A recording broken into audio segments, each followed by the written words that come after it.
Now let's continue with our study of Daniel chapter 2 and let's look at Nebuchadnezzar's dream. And all of this is completely relevant to today. Let's start at the top and run down. I think you're going to be a little surprised at what we find. This statue represents the worldly system of leadership, beginning with Nebuchadnezzar at the top. Nebuchadnezzar was this head of gold. In the next chapter, we'll see that Nebuchadnezzar makes a big gold image of himself for others to worship. And in chapter 4, we will see that because of his pride, he becomes an actual beast. The silver represents Cyrus, who helped the Jews return to Zion and build the second temple after the first temple was destroyed. The bronze represents Alexander the Great, who had a powerful military and went forth conquering, promoting Greek culture wherever he went, but also as a chameleon taking on some Persian culture. Alexander also idolized the Greek god Achilles. The iron represents the Roman Empire, ruled by the Caesars, starting with Julius Caesar. He was a lifelong dictator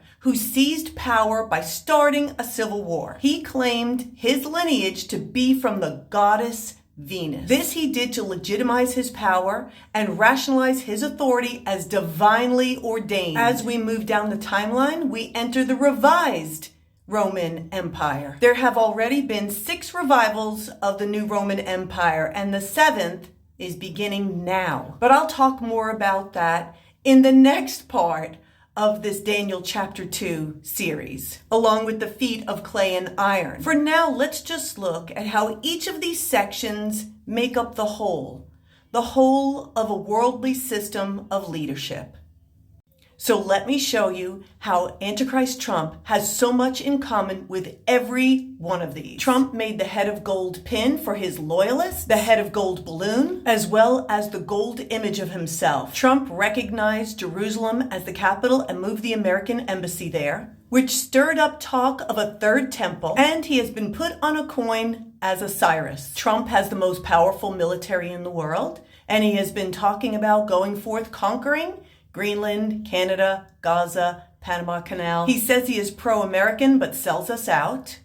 He has Greek gods in his Trump penthouse. He idolizes Apollo the sun god, hence his orange color. And he named the penthouse in a casino the Alexander the Great room because Trump said it's the best and so needs to be named after the best. With Trump being in DC right now, we can see we are in the revised Roman Empire, the last revival of it. Trump is removing all checks and balances, seizing power, and started a civil war between red versus blue. His MAGA base and MAGA preachers try to legitimize his power and rationalize his authority as divinely ordained. With the United States DC architecture all being Roman, along with Roman god statues, and Trump's new picture as the Pope, all put together a picture that this truly is a time of a revival of the Roman Empire. This, of course, will be the last one because he is the Antichrist. The end of times is upon us.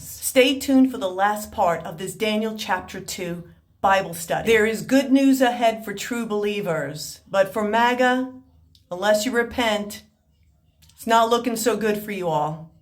God bless you all.